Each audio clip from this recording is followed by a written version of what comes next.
A maior peça única de termoplástico produzida até hoje é uma peça de fuselagem de avião e ela mede mais de 8,5 metros. E por mais incrível que possa parecer, é realmente um compósito de matriz termoplástica e não termofixa.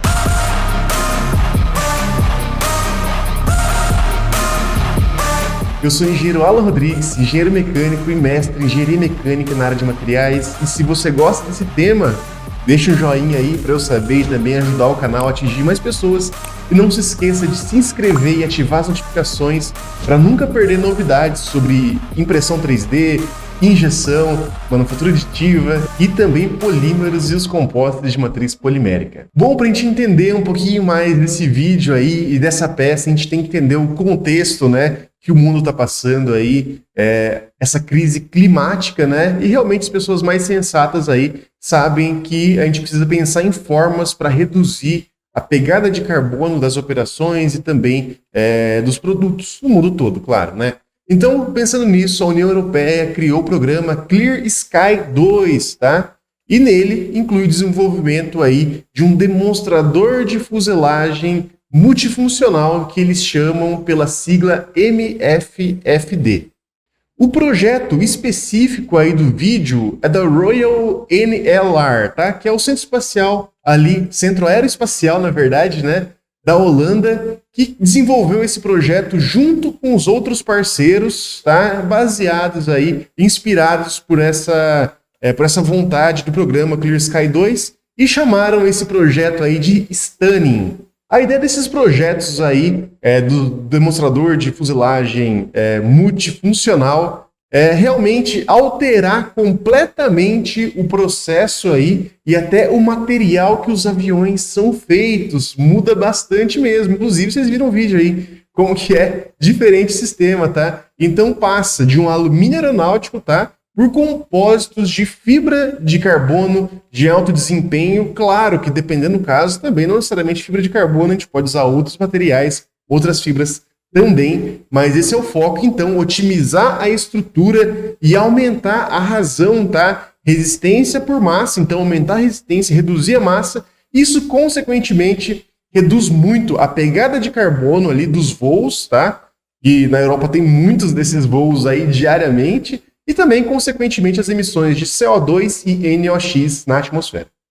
Isso aí, né? Ao contrário do que muita gente pensa, os plásticos, os polímeros aí, eles podem ajudar e muito a reduzir o impacto da nossa vida humana aqui no planeta Terra, no nosso meio ambiente. Inclusive, eu criei um e-book, Sustentabilidade no Projeto de Peças Plásticas, dando ali 3 ideias, 3 dicas de como reduzir o impacto ambiental utilizando esses materiais aí na produção, claro, pensado desde a parte do projeto. Eu vou deixar aqui embaixo na descrição para você acessar.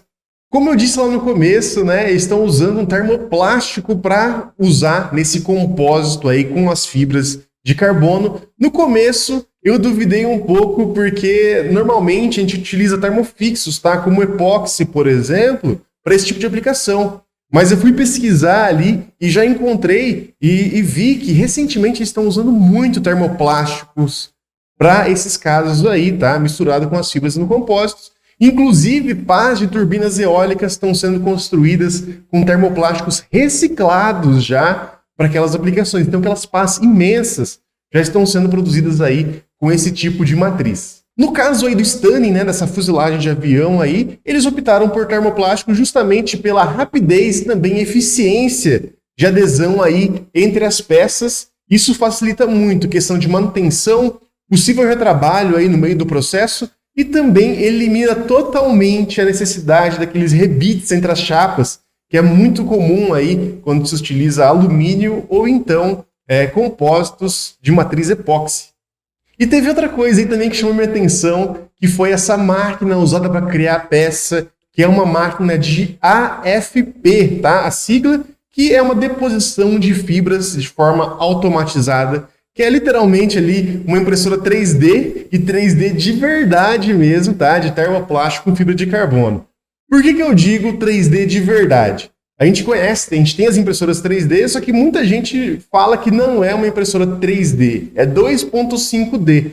Porque a gente imprime várias camadas e cada camada em 2D ali, somadas, formam um objeto 3D. E nesse caso, dessas máquinas aí que a gente está vendo, elas podem imprimir em várias direções diferentes, não só num plano apenas, tá? Claro que existe toda uma questão nova aí dos fatiadores para impressão 3D também fazer esses movimentos em 3 eixos ao mesmo tempo, variando o Z também, mas essa aí é uma discussão e eu quero saber qual que é a sua ideia, se impressora 3D é 3D de verdade, ou se é 2.5D, deixa aí no comentário, eu quero saber a sua opinião sobre isso. Bom, voltando a falar das máquinas, né? Essas máquinas aí de AFP são fabricadas pela Electro Impact, tá? Então elas basicamente vão depositar esse compósito aquecido sobre o molde e posteriormente sobre as camadas já impressas, né? E aí, uma em cima da outra, de uma forma automatizada e muito rápida, como vocês podem ver aí. O que me impressionou muito foi uma máquina que eles têm de AFP que pode fabricar até a própria ferramenta, o próprio molde onde esse compósito aí é depositado para tomar a forma final. O nome dessa máquina aí é Scram. De uma forma simples, tá? Vou explicar aqui o que essa máquina destrinchando. É um braço robótico ali de 6 eixos com um cabeçote de AFP, que ele então deposita o compósito ali nas fibras, tá?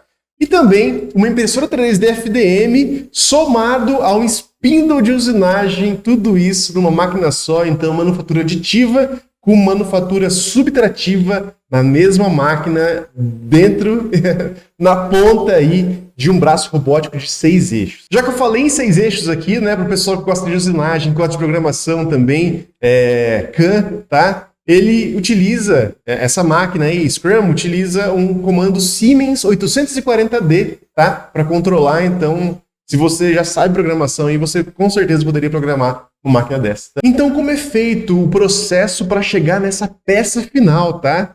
Primeiro, então, se faz o molde com filamento termoplástico, ou com material termoplástico, pode ser, inclusive, em pellets, tá? Nessa máquina aí, para fazer a base.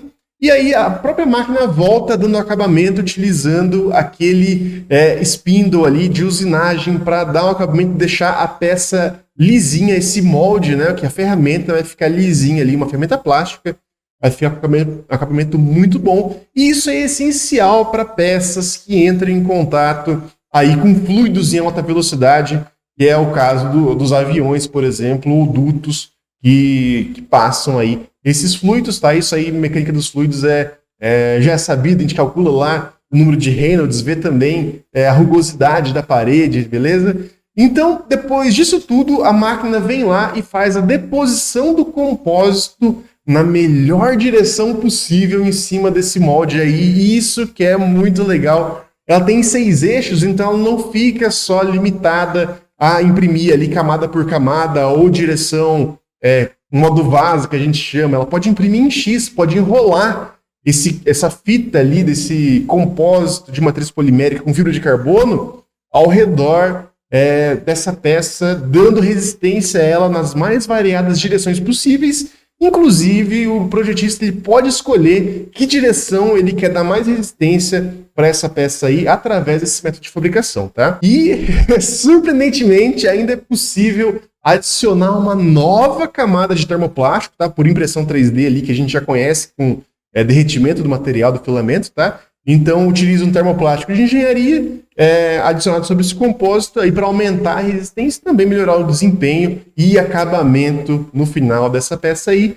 E os materiais disponíveis, tá? Para essa máquina Scrum são o PIC, tá? Tem nylon e também outros plásticos de menor temperatura, como o ABS, por exemplo, tá? Tem também os termoplásticos solúvel em água, tá? Justamente para fazer a parte da ferramenta, do molde, então fica fácil de remover. Você não precisa necessariamente pensar num ângulo de saída para aquela peça, já que sua ferramenta é solúvel na água, como se fossem os moldes colapsáveis ali para fundição, tá? E as fibras tem fibra de carbono, fibra de vidro e fibra de boro também, tá? E como eu disse, a gente não precisa ficar só limitado ali aos filamentos, porque o filamento é caro, aumenta o custo da operação também. Então eles têm esse pacote que é possível inserir pellets, tá? Então conduzir os pellets, processar, extrusar esses pellets para reduzir aí o custo da operação e o custo também da peça final, já que você compra um saco de 25 quilos